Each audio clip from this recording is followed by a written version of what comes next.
Kaninang 1:30 p.m. yung sentro ni Bagyong Verbena ay naglandfall dito sa may Bayabas, Surigao del Sur. And kanina namang alas 4, huling namataan yung sentro nito sa vicinity ng Habonga, Agusan del Norte. Taglay pa rin ito yung lakas ng hangin na 45 kilometers per hour malapit sa sentro at pagbugso na umaabot sa 75 kilometers per hour. Kumikilos ito pa west-northwestward sa bilis na 30 kilometers per hour.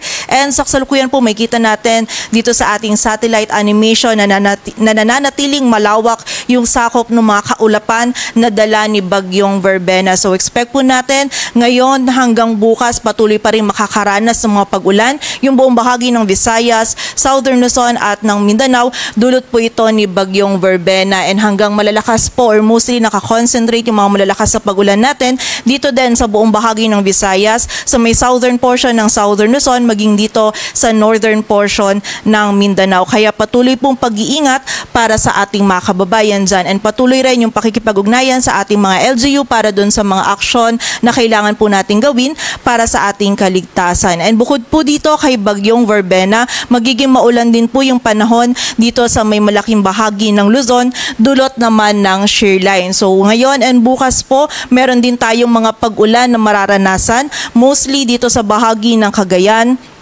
Isabela, Quirino, Nueva Vizcaya, maging dito din sa area ng Aurora, Quezon, maging dito din po sa Metro Manila, sa Bulacan, sa Nueva Ecija, maging sa area din po ng Calabarzon, dulot po ito ng shear line. So bukas po, mas magiging malalakas pa yung mararanasan natin ng mga pag-ulan, kaya ingat din po or doble ingat pa rin para sa ating mga kababayan sa malaking bahagi ng ating bansa. Samantala, ang amihan naman nakaka-apekto pa rin sa rest of Northern and Central Luzon. Kung magdudulot po ito ng mga pag-ulan, mostly ay mga light rains lamang po, lalong-lalo na dito sa area ng extreme Northern Luzon at sa may western section ng Northern Luzon.